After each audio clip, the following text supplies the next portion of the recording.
I think what happened, there was a generation of younger buyers who came through. To John's point, the job market was going like this. It was like a 45-degree slope upwards with no end in sight. The appreciation values on the housing kept on going like this as well. And I think there was a whole younger group of people in their early 40s down into their 30s who said, this is never going to end. As a matter of fact, in the 15 years when they were growing up, from the early 90s up to that point in time, it hadn't. Right. They saw 10 to 15 years of nothing but prosperity, right? So, and then it all came crashing down. I think the other thing we hadn't talked about was the stock market going up in that time and people buying houses and other things on margin. Yeah, which exactly. added to it. So it wasn't just the mortgage, but it was the borrowing and the same thought process. So how does Connecticut compare to the rest of the nation in terms of how it hit us? Well, I think from the new home construction standpoint, we were a little bit lucky in that regard because we weren't hit as hard as the Floridas and Nevadas and Arizonas and those areas. We didn't have the huge tract construction that was going on either. There wasn't a developer coming in building 1,000 homes. It was to spec. To spec, right? And we just didn't have the land. Where Connecticut is an older housing stock than that. So there's just not the same development. So on the new home construction side, we did fare a little bit better. We didn't rise as fast as the rest of the country, and we also didn't fall as hard as the other parts of the country did. And the same way in the resales. We didn't go up as fast. We didn't go down as fast. I think probably some of our New England conservatism land of steady habits kind of thing came in also, that people weren't as crazy as they were. They weren't as crazy here as in other parts of the country. But there still is a significant part of the real estate out there that is in some form of foreclosure. In fact, I think it's a little higher than the national average right now. Here in Connecticut? Here in Connecticut. Yeah.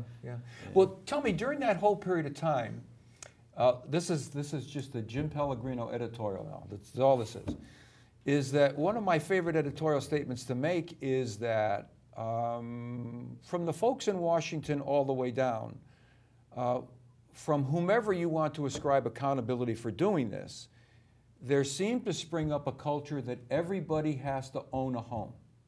And renting a home was almost like a stigma was attached to you if you didn't own a home. And I think that was the underpinnings was driving this whole thing. Everybody can get a mortgage and therefore everybody can get a home. What's happened with the rental market? Is the rental market getting better? Is it tough to get rents? Where are we with that? It's still very tough to get rents in this area. Because more people are going after rents now? Yes, and we just don't have that many houses for rent. Yeah, I mean, there's a lot of people that believe that the recovery in housing, whatever that looks like or means, is going to come with multifamily homes being constructed because there's a growing demand for them, and we're very quickly going to be out of rental properties for people that aren't buying homes.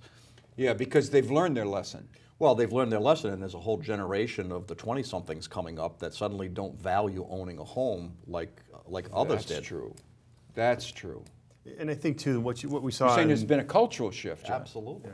Yeah. And I think there's a shift in the housing stock as well. And I know that on the new home construction side, the days of the McMansion and those the large houses and things, that there's a trend that shifted away from that. And I think that what we're seeing is that even in that same income bracket that may be looking for McMansions, now they're looking for a smaller house that may have more amenities to it.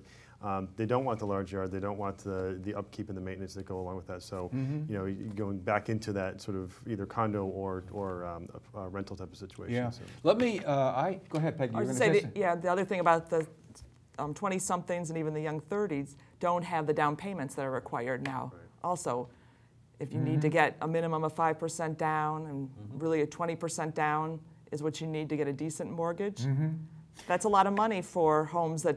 Even a condo that would start at $100,000 or $150,000. Well, let me go over with you some bad news and good news. We're moving into the present phase now, and because I read all the stuff you gave me, here's what I culled out of what you gave me.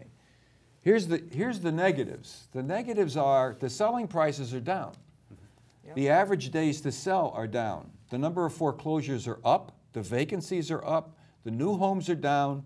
Unemployment is up. Affordability questionable, up or down. 20 to 50% market value drop. I mean, that's not exactly a pleasant picture. However, there is some good news.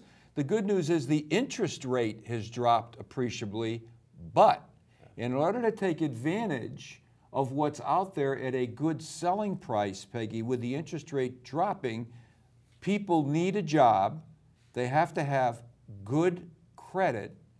They have to be willing to put down probably 20% for a down payment, right? So there might be a lot of pent-up demand, but people need the job, the down payment, right, in order to get in. So make a comment on the present state of affairs we are. I think they not only need a job, but they need their own security, or own feeling of security that they're going to have the job for a while. Yeah. And I think people are taking, as we said before, people are taking more responsibility and aren't ready to take the leap until they know that they have some money saved or their job is pretty secure. Or that the payments for a couple is only one person's income they could live on in case one of them loses their job, even if they think it's pretty secure. I think that what we see today is probably, the catchphrase is the new normal. It's going to be a long time climbing. What we're seeing going on. How long do you think it's going to be, John? It'll be 5 to 10 years minimum. Really? Absolutely. You think it's going to be the better part of almost a decade? Sure is. When you think about it's going to take just 5 years at the current rate of employment growth to get back to where we were pre-recession. Are you talking about in the state of Connecticut now or in general? Both? Both.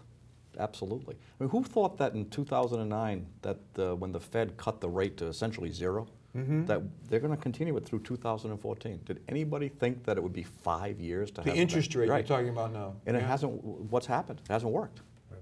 And what you mentioned before too is really a pinching on the housing market and the 20% down is a result of the Dodd-Frank bill, and one of the provisions in there is that they tried to define what a good mortgage would look like, and they call it a qualified residential mortgage, a QRM.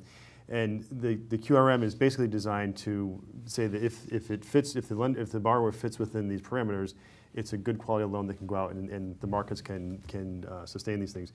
But it does do that. It puts the 20% down. It has some other requirements in there that really make it very hard for a young person to afford to buy a first home. Peggy? That's what we're seeing, exactly. Yeah. Exactly what you're seeing. So I also hear and read that our friends in the bank, I don't know whether you've seen this movie that's on HBO, This Too Big to Fail. And that's all about, everything that went on from Bush to Obama and the lending of all the money to the big boys in Wall Street, right? And the very end of the movie, one of the actors turns to the other actor and says, and we do think they're going to lend out all the money, right? And that's the way the movie ends, Here comes $800 billion, and we anticipate you're going to spend it. And the movie ends with, you think they will? Well, the answer is, to some extent, no. Have it, right. Why is that? I know you're not banking experts, but they got all this money, they've got all this cash. Why aren't they releasing it both residentially and commercially? Well, and what we're seeing is there's a pinch going on especially with the banks. The regulators will say, we don't want to see, we want your books to be in balance. We're looking for this picture for a healthy bank, and they have tests for that. And they have tests for that. And a lot of these banks have gone through this, had a lot of real estate on their books originally, and they've worked to get rid of those things. And they're very gun shy, I think, right now about adding more real estate onto their portfolios. And again, we have members that have done very well with banks, have long-term relationships with local banks, but they're still very nervous about lending. We are seeing that banks are lending now, and they're starting to put some money back out there, but it's getting to the point where they're asking for 50 to 60% down of capital into the project. Wow. So they'll lend, but it has to be an extremely safe situation.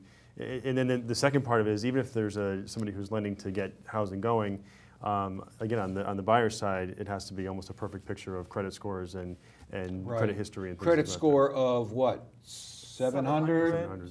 750. Anything over 700, Peggy? Or Anything over 700.